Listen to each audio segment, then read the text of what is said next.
সেদিন এক ভাই আমার একটা ভিডিওতে কমেন্টস করে বলতেছে, ভাইয়া একটু সাপোর্ট করেন। তো পরে আমি ওনার আইডিতে জায়গায় দেখলাম ওনার আইডি লক করা। তো আমি একটা জিনিস বুঝি না, আপনারা পুরুষ মানুষ হইয়া কেন আইডি লক রাখেন? আপনি যদি আইডি লক রাখেন, তাহলে আপনাকে আপনার ফ্রেন্ড ছাড়া আপনার কোনো ফলোয়ার আপনাকে সাপোর্ট করতে পারবে না। ইভেন কি আপনার যদি অন্য কেউ আপনাকে সাপোর্ট করতে চায়, আপনার ফ্রেন্ড বা ফলোয়ার ছাড়া, তারাও কিন্তু আপনাকে সাপোর্ট করতে পারবে না। আর আপনি পুরুষ মানুষ হয়ে আইডি কেন লক রাখবেন?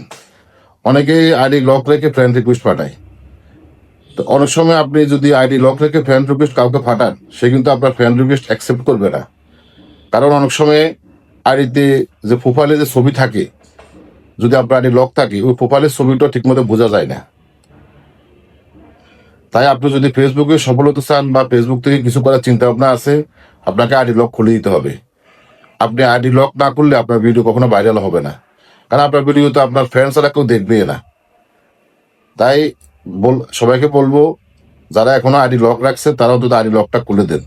তাহলে অন্তত আপনার ফ্রেন্ড ফলোয়ার আদার্স সবাই সাপোর্টটা আপনি পাবেন। না হয় আপনি শুধুমাত্র ফ্রেন্ড ছাড়া আর কারো সাপোর্ট পাবেন না।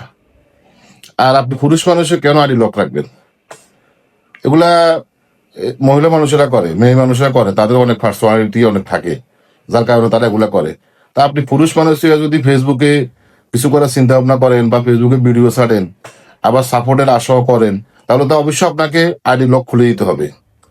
পুরুষ মানুষ হয়ে আইডির লক রাখাটা হলো, এটা আমি মনে করি এক ধরনের মহিলাদের খুব শরীর ডাকে ডাকে তাদের পদ্মার জন্য। তা আপনিও কি এই ধরনের মহিলাদের মতো পদ্মার জন্য আপনার ফেসবুক আইডি ডেকে রাখছেন নাকি? তাই আইডি লকটা খুলে দেন, তাহলে অন্তত সবাই সাপোর্ট পাবেন। অন্তত ভিডিওটা আপনার ফ্রেন্ড ফলোয়ার ছাড়াও অন্তত সবার কাছে আপনার ভিডিওটা পৌঁছবে। আপনার ভিডিও ফর ইউতে যাওয়ার চিন্তা ভাবনা থাকবে।